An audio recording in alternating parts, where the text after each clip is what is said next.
En este panel invita a reflexionar sobre cómo intervenir el entorno de manera estética y funcional, con foco en la regeneración ambiental y los desafíos del cambio climático en el paisajismo actual. Ana es jardinera y creadora de los talleres de jardinería consciente. Comenzó cultivando flores y vendiendo semillas desde su jardín, hasta descubrir que su verdadera pasión iba más allá de lo físico. Inspirar a otros a reconectar con la naturaleza y con su yo más salvaje. En el panel invita a explorar el jardín como refugio sagrado y espacio de transformación interior, donde cultivar plantas es también cultivar nuestra conexión con la tierra y el universo. María Cecilia es arquitecta, especialista en planeamiento paisajista y medio ambiente. Desarrolla su actividad profesional en el ámbito público desde el área de arquitectura y diseño urbano de la Municipalidad de Rafaela, en el ámbito académico de la Universidad Católica de Santa Fe, sede Rafaela, y en el privado como parte de Estación Paisaje, junto a Maritain Winkelried de Vivero Terra Nostra. Chicas, las escuchamos.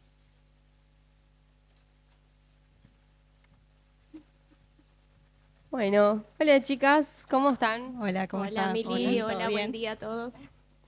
Bueno, para empezar este panel, me gustaría un poco que me cuenten qué es el paisajismo y qué rol ocupa hoy por hoy en la actualidad, en nuestra ciudad, en las casas de los clientes. Bien. Buenos días a todos. Yo soy Cecilia y bueno, con respecto a la pregunta, me parece que está bueno antes de hablar de paisajismo, es quizás hablar del concepto de paisaje, ¿no?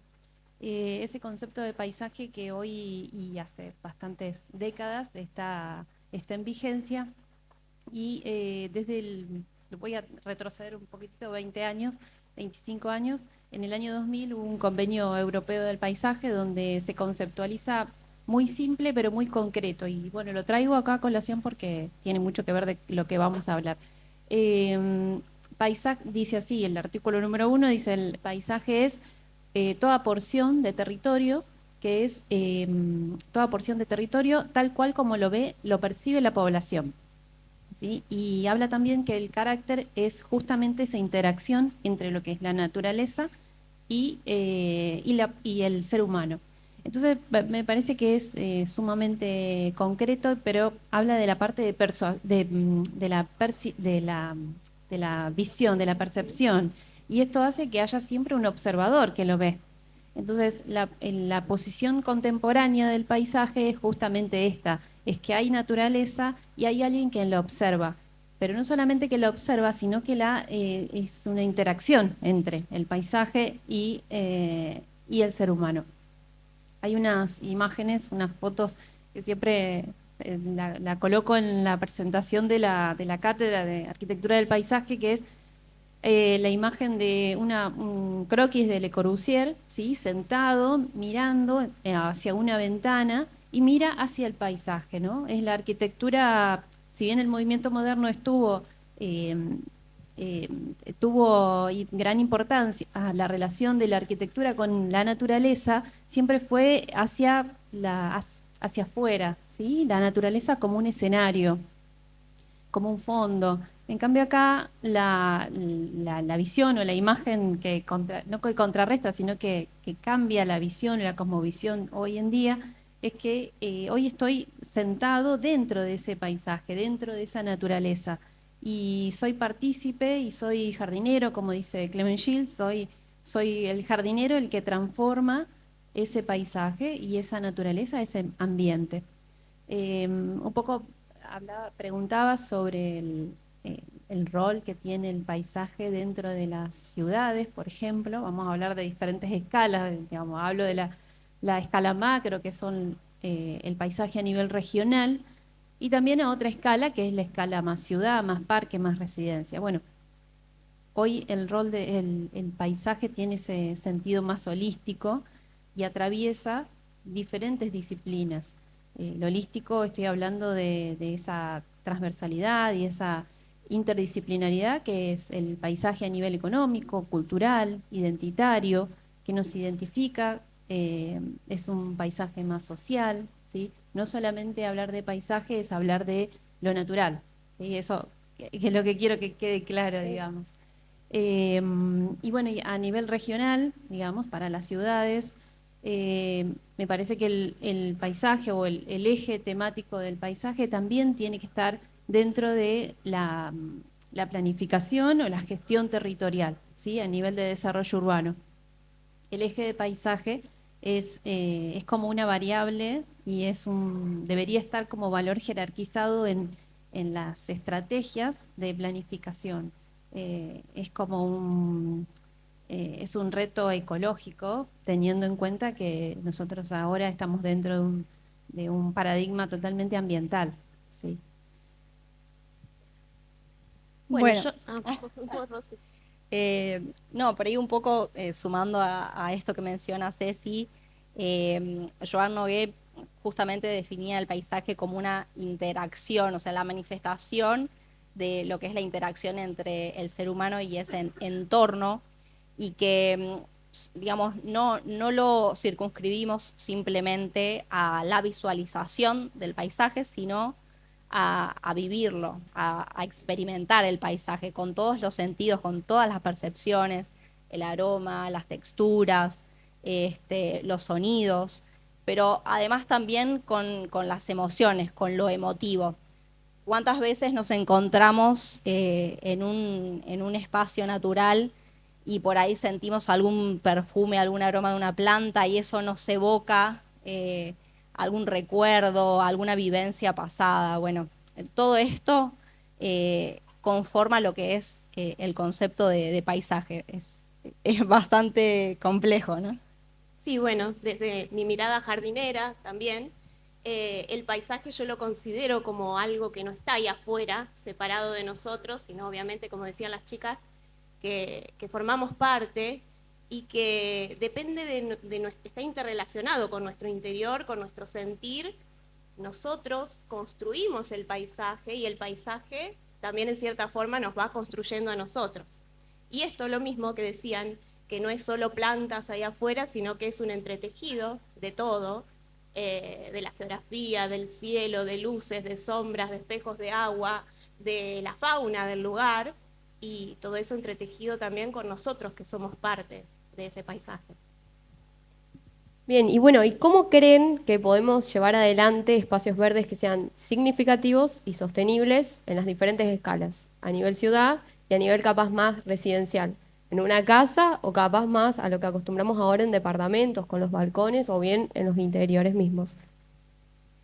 Bien, bueno, está bueno que traigas esto de las diferentes escalas, porque dentro, o sea, nosotros podemos hacer paisajes a diferentes escalas. Ceci ya mencionó algo de esto. Eh, Podemos trabajar a nivel regional, a nivel de cuenca, para que se den una idea, digamos, de lo amplio y lo abarcativo de esta carrera. Pero bueno, por ahí yéndonos más a un nivel urbano, es muy importante que haya una planificación urbana integrada con la naturaleza, sobre todo hoy ante los desafíos que enfrentamos con el cambio climático. ¿Esto qué quiere decir? Bueno, planificar, por ejemplo, la incorporación de corredores verdes que conecten áreas naturales circundantes a nuestras ciudades con los espacios verdes que hay dentro de la ciudad. Es decir, generar una conexión entre áreas verdes dentro de la ciudad y las áreas naturales por fuera, para generar justamente un corredor biológico en donde haya desplazamiento de fauna, donde se fomente el incremento de la biodiversidad. Esto no solo va a favorecer a la fauna, sino que va a traer beneficios en la calidad de vida de los habitantes, porque vamos a tener ciudades con un aire más limpio, ¿sí? Esos corredores van a filtrar partículas nocivas que haya en el aire, van a reducir los impactos sonoros de la ciudad. Después, bueno, también sería importante incorporar en las superficies edilicias, en todas las superficies que podamos, vegetación. Se me ocurre, por ejemplo, los techos vivos, los jardines verticales, incorporar jardines en terrazas, en azoteas. Esto lo que va a hacer, va a ayudar justamente a mitigar lo que son las islas de calor urbano, que cada vez están siendo más importantes en las ciudades. No sé si han notado acá en Rafaela, por ejemplo, en pleno verano, si ustedes caminan hacia la periferia de la ciudad, si nos acercamos a la zona rural, el aire se siente mucho más fresco, pero en cambio cuando nos acercamos hacia el centro, la temperatura aumenta considerablemente. Bueno, todo esto va a favorecer mitigar todos estos efectos que estamos viviendo cada vez con mayor intensidad. Y después, bueno, incorporar sistemas de drenaje urbano sostenibles. Estos son sistemas de drenaje que imitan lo que es los sistemas de drenaje natural, que buscan retener la infiltración del agua, favorecer la infiltración del agua, no tanto derivar rápidamente hacia canales, sino que haya una permeabilidad de ese agua, incluso se pueden generar reservorios y ese agua utilizar después para regar espacios verdes. Además, estos sistemas de drenaje lo que hacen es evitar que ese agua que llega a los sistemas de drenaje llegue de manera sucia, contaminada con todos los residuos que hay de la ciudad, sino que lleguen de manera limpia. Eso sería por ahí un poco más a nivel urbano. A escala más de jardín o de balcón o departamento, se me ocurre pensar en especies que estén adaptadas al espacio con el que contamos. ¿Sí? Vamos a tratar de, si tenemos por ejemplo un balcón, tratar de optimizar el espacio empleando especies trepadoras o utilizando especies en macetas colgantes para también utilizar el espacio aéreo. También pensar en especies que tengan requerimientos hídricos reducidos, de modo tal de que no sean altamente dependientes de un riego, ¿sí? Y en caso de que necesitemos utilizar sistemas de riego, siempre considerar sistemas de riego por goteo, que son los más eficientes, o bien macetas de autorriego. Tener en cuenta básicamente qué condiciones tenemos nosotros de luz y de humedad y pensar en qué especies se adaptan a esas condiciones. Bueno, a mí me gustaría agregar que por ahí, pensando más en un paisaje significativo, pero en nuestras viviendas, ¿no? En nuestros jardines, abandonar un poco esa mirada de querer tener un jardín súper perfectito, casi de plástico, que está siempre igual, que no refleja los ciclos, las estaciones, como que a veces se dice que ensucia, que genera basura porque hay hojas. Ir cambiando un poco ese paradigma. Tratar de que nuestros jardines precisamente copien un poquito eso más salvaje, más silvestre, porque la naturaleza es perfecta en esas imperfecciones y capaz lo que nosotros vemos que es imperfecto, en realidad es refugio, es alimento para especies, para aves, para insectos. Eso, perderle un poco el miedo y tratar de dejar de controlar todo el tiempo y aprender a encontrar la belleza en eso, en una gramínea seca, en una flor que ya semilló. Eso también nos hace bien porque nosotros nos vamos acoplando a ese ritmo que tiene la naturaleza y lo vivimos de forma más relajada y natural. Animarnos a eso en nuestros jardines. Sumo una cosa más, desde el jardín a la escala que hablaron, es la sumatoria de todas nuestras acciones desde un balcón, un patio, influye a nivel ciudad, ¿sí? Ese espacio absorbente, ese espacio donde uno colabora con el drenaje, nuestro drenaje domiciliario influye en el drenaje de la ciudad, así que eso hay también que tenerlo en cuenta. Y todo lo que uno colabora en aclimatar sus propios domicilios influye a nivel ciudad, ¿sí? Bueno, quiero preguntarles también qué creen que nos aporta conectarnos con la naturaleza y cómo podemos fomentar esa conexión en la vida diaria.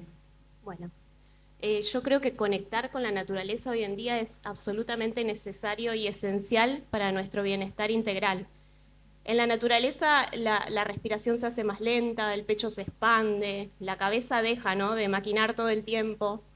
Y a veces, bueno, con la vida diaria, el ritmo que llevamos, nos escondemos mucho detrás de pantallas, de luces artificiales, y necesitamos más ese contacto. Muchas veces esperamos a irnos de vacaciones, 4 o 5 días, si tenemos la suerte, y entonces ahí sí como que nos parece que podemos conectar con el mar, con la montaña, con el bosque. pero no nos damos cuenta que tenemos esos pedacitos de naturaleza prestada, que son nuestros jardines, y que podemos conectar en nuestros jardines. Pero para poder conectar en esos jardines, tienen que realmente resonar con nosotros y nacer un poco de nuestros gustos, de nuestro sentir, de nuestro interior. También invitarnos a vivirlos a través de los sentidos, un poco lo que decía Rosy antes. Si nos gusta cocinar y meter las manos en la tierra, bueno, voy a tener un sector de huerta. Si me gusta salir con el mate a la mañana y hacer un recorrido por el jardín, bueno, voy a planear esos senderos. ¿Qué voy a tener para mirar? Si me gusta hacer yoga, meditar o leer, generar esos rincones en el jardín donde me pueda sentir contenido, abrazado por la naturaleza en ese momento. Bueno, si tengo recuerdos de algún perfume, incluir esas plantas con esos aromas en nuestros jardines, que volvamos a vivir esa sensación. Bueno, tantas cosas, ¿no?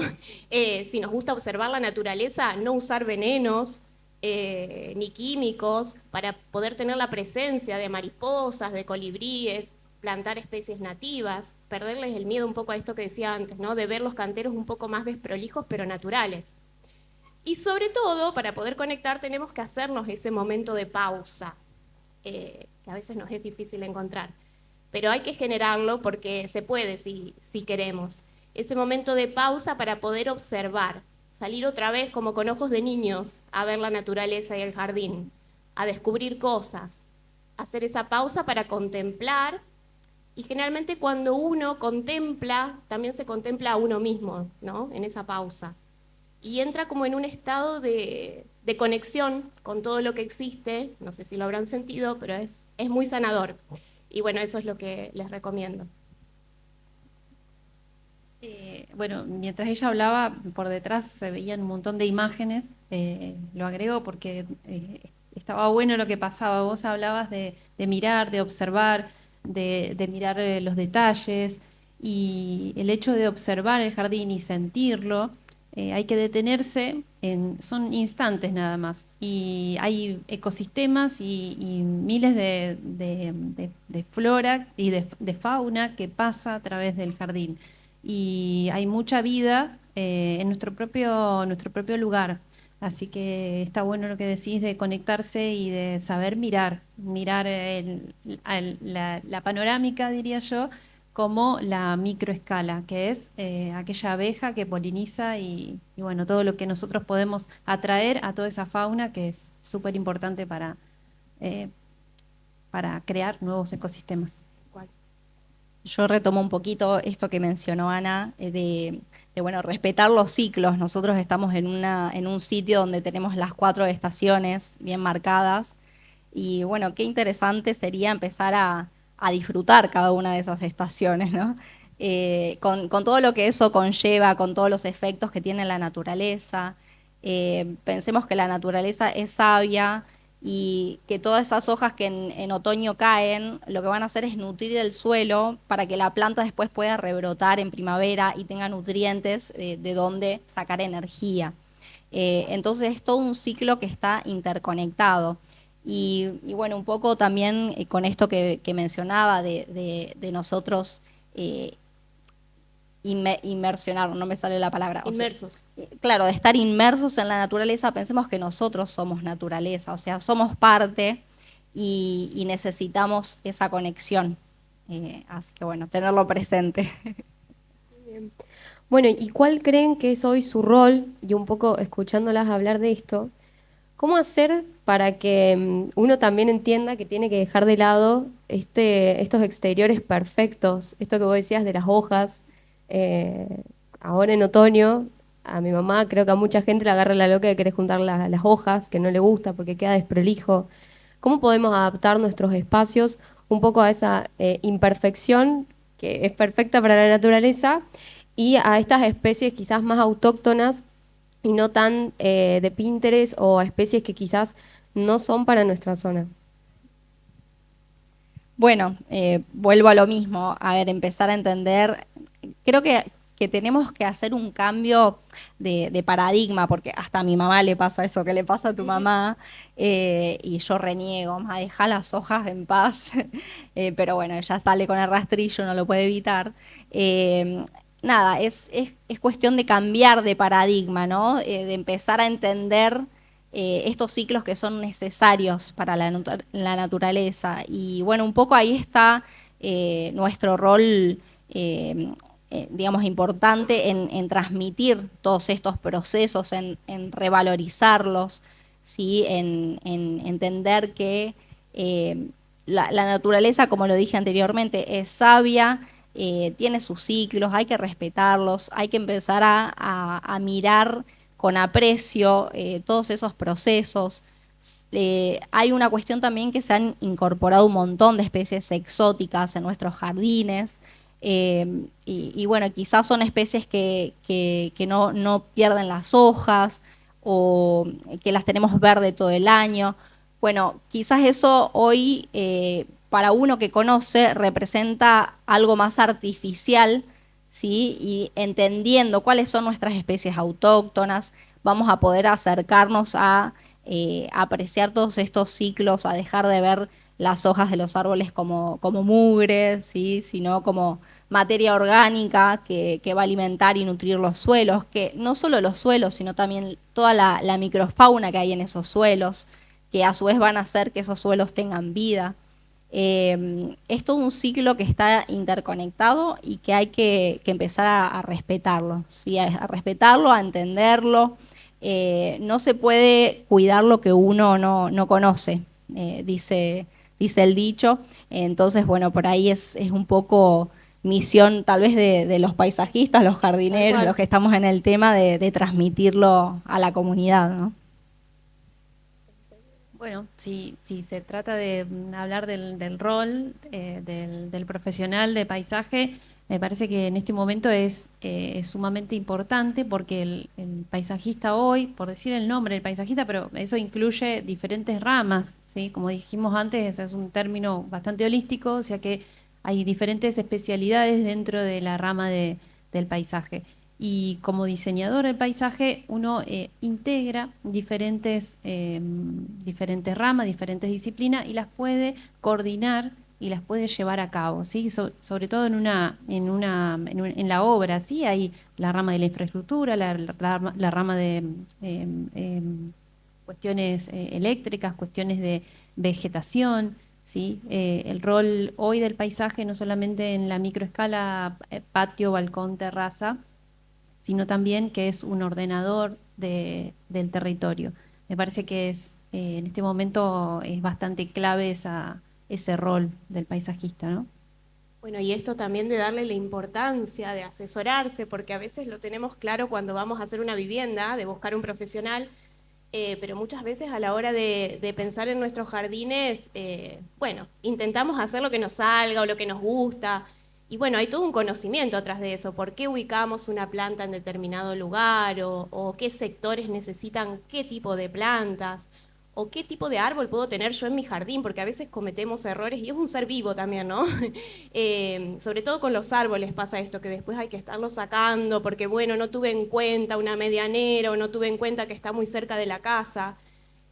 Pensar esto, que estamos trabajando con seres vivos, respetar, y también asesorarnos o investigar, que bueno, hay muchos profesionales dedicados a eso, o mucha gente que puede conocer, y investigar antes de, que podemos plantarlos nosotros mismos al jardín si queremos, pero siempre y cuando nos asesoremos bien de qué plantar y dónde, o cuál es la mejor ubicación, y para generar el espacio que también sentimos y que queremos vivir, esto de cómo habitarlo, para planearlo bien también. Bien. ¿Y cuáles creen que son las claves para diseñar espacios que sean eficientes, sostenibles? ¿Y por qué es importante, esto un poco ya lo mencionaron, priorizar especies autóctonas en el proceso? Bueno, en cuanto a lo que son las especies autóctonas, estamos haciendo mucho hincapié, ya que son especies que están adaptadas digamos, a las condiciones climáticas del lugar en donde nos encontramos. Si nosotros acá, por ejemplo, en Rafaela, estamos ubicados en la ecorregión del Espinal, ¿sí? Las especies que se encuentran en esta ecorregión están adaptadas a regímenes de precipitaciones de moderados a escasos, ¿sí? Son especies que son tolerantes a condiciones de estrés hídrico, de sequía, con lo cual incorporarlas en nuestros jardines, en nuestros diseños, va a hacer que justamente el paisaje que generemos sea adaptado a las condiciones climáticas del lugar. Esto va a hacer, primero, que no se nos mueran las plantas cuando se venga el calor del verano, porque esas especies están adaptadas a esas condiciones, ¿sí? Después, tolerancia a enfermedades, a plagas, son especies que están adaptadas a las enfermedades que se dan en el sitio, que ya tienen un proceso evolutivo en la región y para las condiciones dadas. Después, bueno, también incrementar la biodiversidad va a hacer que generemos ecosistemas resilientes. ¿Qué quiere decir incrementar la biodiversidad? Incorporar complejidad en el sistema, que haya variedad de especies. Esto va a hacer que cuando venga alguna situación extrema, un calor en el verano de 40 grados durante una semana, el sistema obviamente que se va seguramente a resentir un poquito, pero se va a recuperar más fácilmente que si tenemos unas pocas especies, ¿sí? que no tienen la capacidad de formar ese ecosistema y ese vínculo entre sí. Después, bueno, también otra cuestión importante es ser eficientes en el uso del agua. Cada vez estamos, digamos, teniendo una mayor escasez en este recurso de agua limpia, de agua dulce, entonces tenemos que tratar de priorizar justamente las especies que están adaptadas a condiciones de sequía, ¿sí? Que uno no tenga que estar todo el tiempo regando para que ese jardín sobreviva, sino que puedan ser especies que más o menos algún riego tal vez inicial para asegurarnos la supervivencia a la plantación, pero que después sea un jardín que prácticamente se mantenga solo, que sea sustentable, que requiere un bajo mantenimiento. Y bueno, se me ocurre también la utilización de materiales que se puedan conseguir en la zona, que estén próximos, o bien que sean materiales reciclados para implementar en lo que son estructuras, por ejemplo, en espacios verdes para digamos, la implementación de bancos, o todo lo que sea, digamos, estructural y decorativo, que sean materiales reciclables. Bien, yo por ahí quería agregar que cuando uno habla de plantas nativas, lo primero que se nos viene a la mente a veces es yuyo, en forma despectiva, ¿no? Y porque no conocemos. Pero darle un poco lugar, porque la única diferencia entre una planta como las otras, como las que vemos acá, y un yuyo es un juicio de valor. Y el yuyo, por así decirlo entre comillas, aporta muchísimo en nuestro lugar. Y tenemos que darnos la oportunidad de conocerlos, porque les puedo asegurar que hay un montón de yuyos hermosísimos. Muchas veces pasamos por las banquinas y vamos viendo y decimos, ¡ay, cómo pararía a buscar esa plantita! Tienen flores maravillosas, habrán visto algunas acá atrás, y bueno, por ahí tienen mucha más relación con la vida del lugar, como les decía antes, generan refugio y alimento, cumplen ciclos, regeneran la tierra y nos ayudan a esto, ¿no? A no tener que estar regando todo el tiempo, como decía Rocío, desperdiciando agua. Y bueno, démonos la oportunidad de conocerlas también y dejarlas crecer, porque muchas veces ni siquiera tenemos que ir a comprarlas, crecen espontáneamente en el jardín, en nuestros canteros, y antes de darle la oportunidad de conocerlas, las arrancamos bajo el concepto de yuyo. Eso nomás. Tenemos que entender que estamos trabajando siempre con vida. Y lo que siempre promocionamos también es que los jardines tengan una dinámica a lo largo del año. No van a ser nunca el mismo jardín plantado el primer día que dentro del año y dentro de los 5 y 10 años. Hay que pensar que no es como una obra de arquitectura que se proyecta y se trata de que sea tal cual la obra, sino que son planificaciones que son a mediano, corto y largo plazo. Eso hay que tenerlo en cuenta, no solo como proyectista, sino también cuando uno recibe el pedido de algún cliente o algún de alguna vivienda, ¿no? Hay que tener en cuenta que el jardín es totalmente dinámico. Vamos a ver un jardín en otoño, otro en invierno, otro en primavera y otro en verano. Esto es, como decía Rocío, trabajar también con las comunidades vegetales. Entonces, la comunidad vegetal quiere decir que todas las plantas se viven y conviven en conjunto. Por ahí vemos casos en que no hay éxito en algún árbol o en arbustos, pero porque sinceramente están solos. Y como hablamos de seres vivos, también se fortalecen en comunidad. Bueno, ¿alguno quisiera hacer una pregunta? ¿Algo para las chicas? ¿Sí?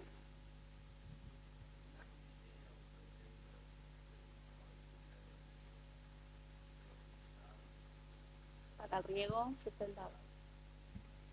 Bueno, justamente yo hablaba de los sistemas urbanos de drenaje sostenible, que consisten básicamente en recuperar a través de fajas que se hacen en el suelo. Lo que hacen, a ver, en general los sistemas urbanos de drenaje sostenible lo que hacen es frenar la escorrentía, enlentecer la escorrentía. Nosotros en las ciudades lo que tenemos es una alta impermeabilización del suelo, entonces cuando llueve, ese agua rápidamente va a la alcantarilla, de la alcantarilla a un canal de desagüe y del canal de desagüe se va a algún arroyo o río y bueno, finalmente termina en el mar. Entonces, lo ideal de estos sistemas de drenaje sustentables, precisamente, es recuperar ese agua a través de superficies filtrantes o permeables. En lo posible, si se emplean muchas veces plantas, lo que va a hacer es que ese agua llegue limpia, si no hay otros mecanismos para limpiar ese agua. Y se pueden reservar en tanques o reservorios que pueden estar subterráneos o pueden estar en superficie. Y después ese agua que se reserva allí se puede utilizar para regar, para lo que sea, digamos, depende de la calidad con la que llegue, ¿no?, al reservorio. Pero ese sería básicamente el sistema. No sé si respondí tu pregunta. A nivel domiciliario pasa lo mismo, ¿sí? Uno puede recolectar el agua de lluvia y trasladarlo, dejarlo en tanques de reserva para abastecer al riego mismo de las plantas de la residencia. ¿Alguna otra? ¿Sí?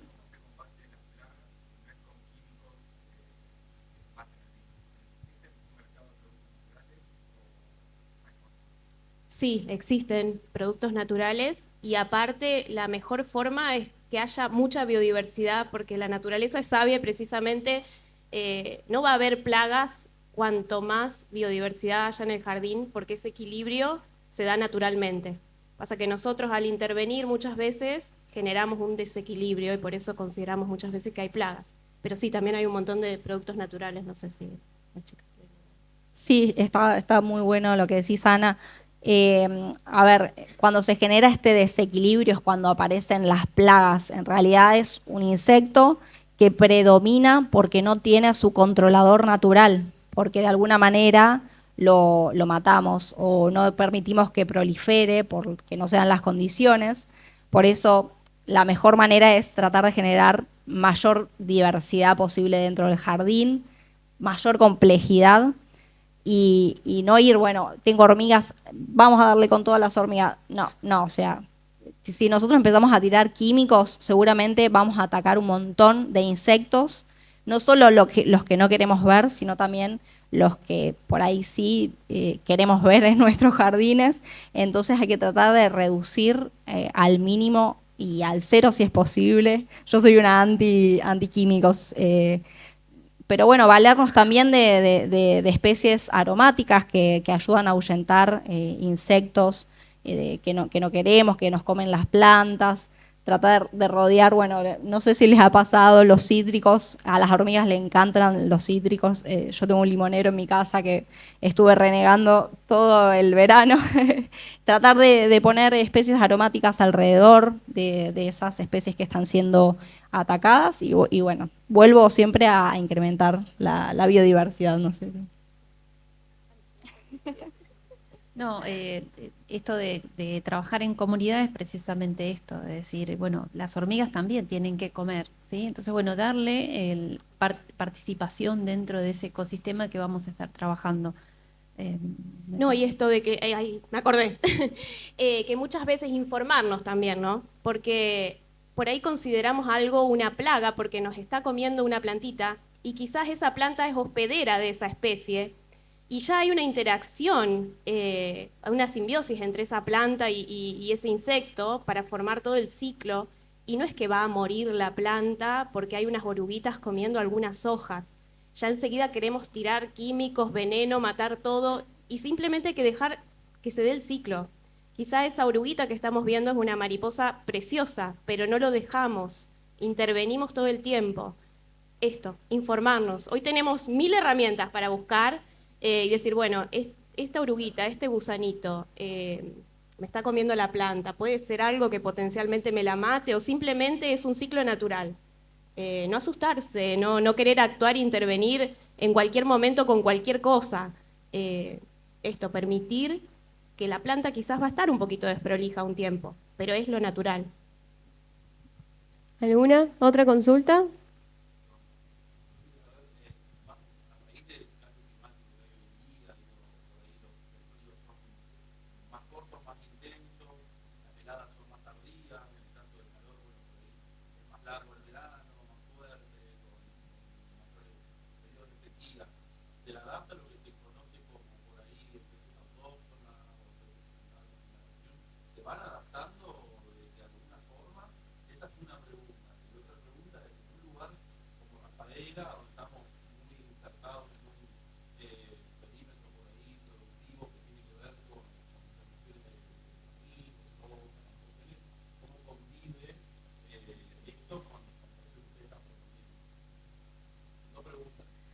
A ver si me las acuerdo, después cualquier cosa te vuelvo a preguntar.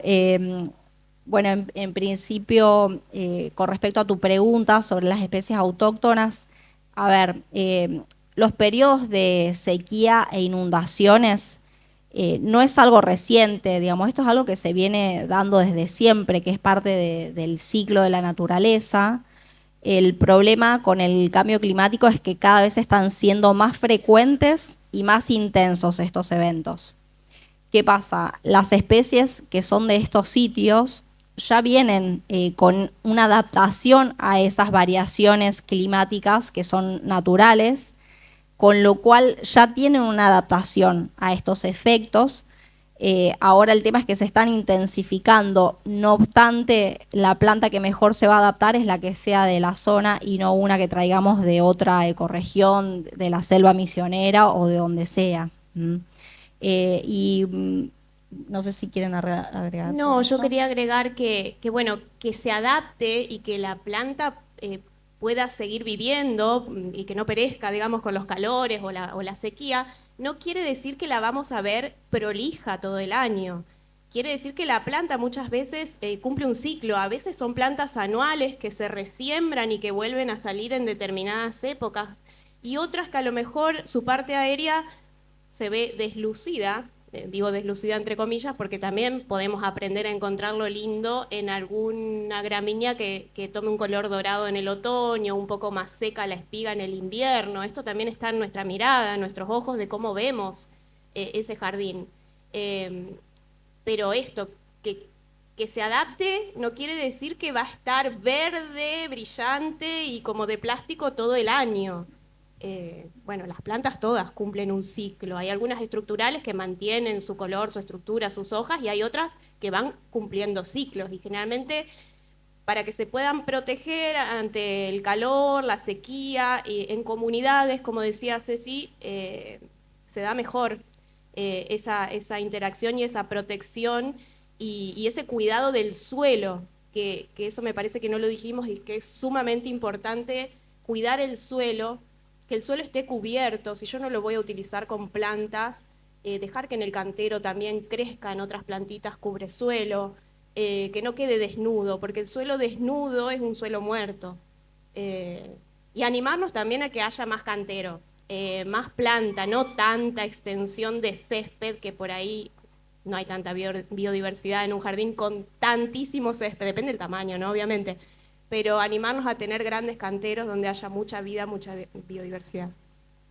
Y con respecto a las hay bueno, está mal lo que voy a decir, no me hay nuevas nativas, digo, quiere decir que hay muchas plantas nuevas que empiezan a adaptarse por este cambio, ¿no? Ya estamos hablando de muchas plantas que empiezan muchas plantas que traemos de los ambientes más áridos, ¿sí?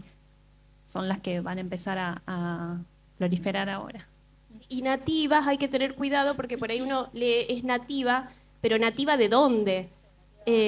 Nativa, sí, nativa, pero muchas veces que tenemos que investigar un poco también, porque a veces tal planta nativa, sí, nativa, pero a lo mejor es nativa de otra región, no de la nuestra. Nativa de Argentina, pero quizás de Argentina, como decía Ceci, de Misiones o de dónde, no de nuestra región. Tiene que ser de nuestra región, nativa, pero de nuestra región para que sea de las más adaptadas. Claro, o sea, nosotros tenemos en Argentina una gran extensión, no solo en superficie, sino también en climas. Eh, eso es lo que hace referencia a Ana, ¿no? Tenemos, por ejemplo, plantas en la selva misionera que acá, digamos, no es su zona, o plantas en el noroeste, los cactus. Digamos, hay especies que son de cada ecorregión. Y vuelvo a la segunda pregunta que hacías, a ver si más o menos entendí por dónde iba. Nosotros estamos inmersos en una gran matriz agroproductiva, ¿sí? Rafaela puntualmente está inmersa en una matriz de producción agropecuaria desde hace más de 100 años que se lleva a cabo. Y bueno, toda esta intervención que ha sufrido el paisaje ha reducido la biodiversidad en los espacios circundantes, con lo cual nosotros tenemos que tratar de incrementar esa biodiversidad en los espacios que podamos. Yo veo muchas veces que incluso en los caminos rurales se talan todos los árboles, se tiran herbicidas para que no crezcan en los alambrados, porque entiendo, hay como un concepto de desprolijidad, lo mismo que nos pasa con las hojas de los árboles, pero quizás es empezar también a cambiar el paradigma, decir, bueno, eso que crece en el alambrado es biodiversidad, es vida, le da hábitat a insectos, a fauna silvestre. Bueno, lo mismo trasladarlo a nuestras ciudades. En el espacio que podamos incorporar biodiversidad, bueno, vamos a meterle, sea plaza, sea espacio verde. Estamos también por ahí los arquitectos paisajistas para darle tal vez algún ordenamiento específico, pensando en todas estas cuestiones del cambio climático, de la sustentabilidad, pero bueno, es posible mejorar. Incluso generar barreras forestales en los perímetros de la ciudad es una cuestión que es muy importante porque se utilizan muchos químicos para digamos, proteger los cultivos. Entonces, esos químicos, para evitar que lleguen al eje urbano, es necesario que hayan filtros, y estos filtros se construyen justamente con vegetación, generando vegetación en las periferias. No solo en las periferias, también si podemos hacer corredores verdes dentro de las ciudades, como mencioné anteriormente, sería ideal. ¿Alguna otra consulta, pregunta? ¿Sí?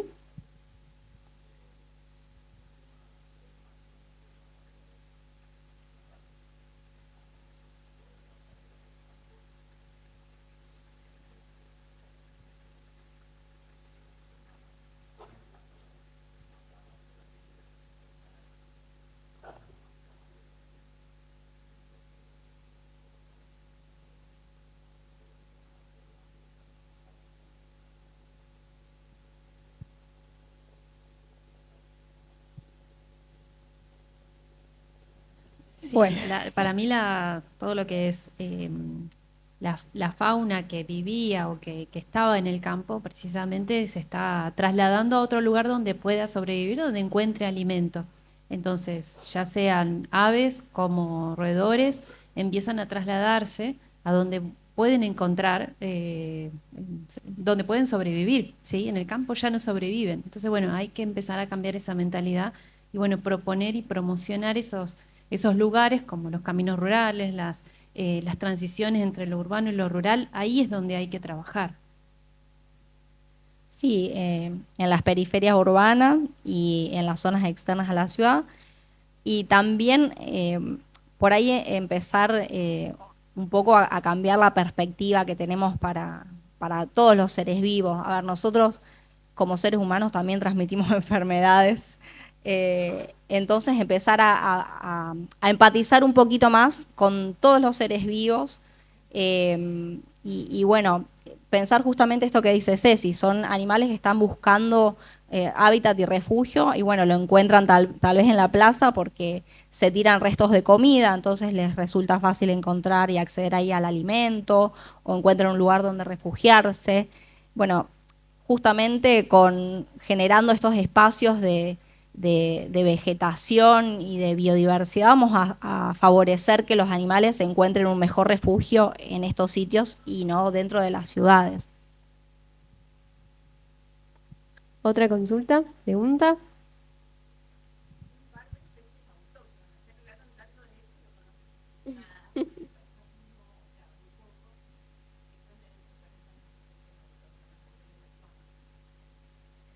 Bueno, yo te invito paso chivo de paso, si querés seguirme en @paisalogía, ahí subo bastante información sobre especies autóctonas.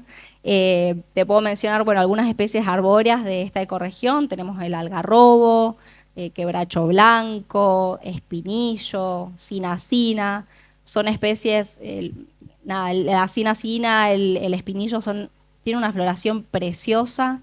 El espinillo particularmente florece bastante temprano, en agosto, el árbol está pelado, solo con ramas, y empieza a florecer con unos pompones amarillos que además son muy perfumados, por eso se le llama espinillo o aromito. Muchas veces molesta porque tiene espinas, bueno, es cambiar un poco el foco de por qué nos molesta que tenga espinas, es así la especie, eso le ayuda también a sobrevivir en temporadas de baja humedad. Después, bueno, yéndonos por ahí más a arbustivas, ¿querés agregar alguna? De herbáceas o arbustivas, Herbáceas, bueno, sí. barba de chivo, la cesalpinia, que tiene una floración preciosa, hasta parecería ser exótica, y es muy linda.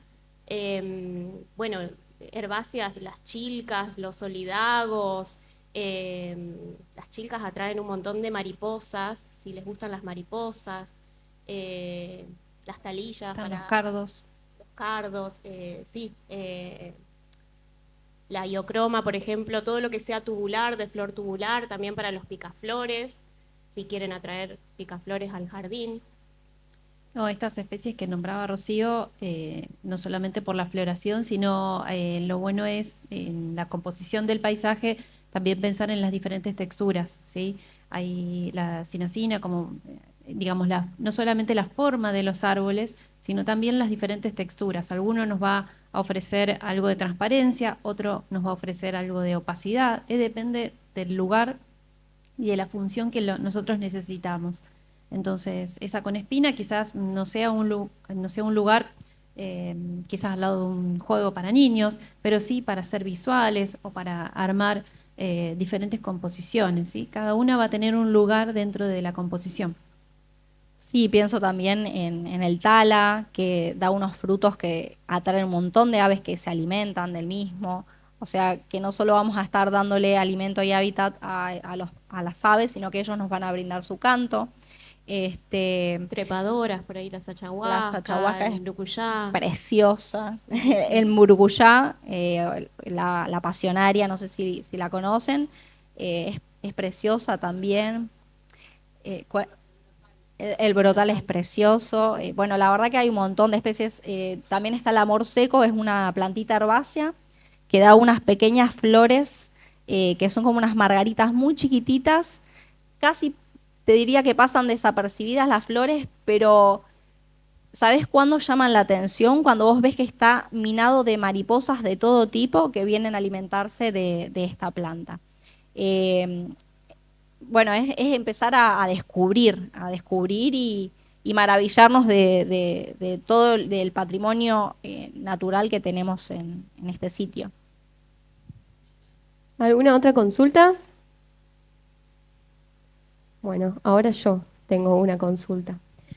A nivel de escala residencial, en los interiores, ¿qué pasa cuando lo estás armando? Te dicen, y acá quiero poner una plantita. ¿Qué plantita y por qué como a uno a la mente le viene rápido, qué sé yo, un gomero, alguna oreja de elefante, quizás las más carnosas? ¿Qué elegir? Sé que obviamente depende de cada lugar, hay que hacer un estudio previo. Pero bueno, ¿cómo ayudar un poco en ese sentido para asesorar rápido a la persona y que no quede la plantita ahí perdida, que después se secó, pobre, y queda el palo? Mili, Horrible. ¿vos decís adentro de las casas? Sí. Bueno, hay que entender que ninguna planta es de interior, ninguna planta es de interior.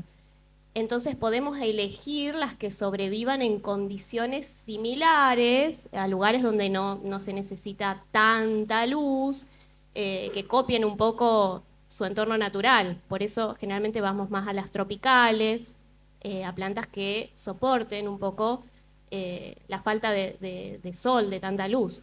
Pero ¿qué pasa? Muchas veces en los interiores tenemos calefacción, aire acondicionado, y eso ya va quitando un poco las condiciones naturales, porque generalmente son plantas que también necesitan humedad.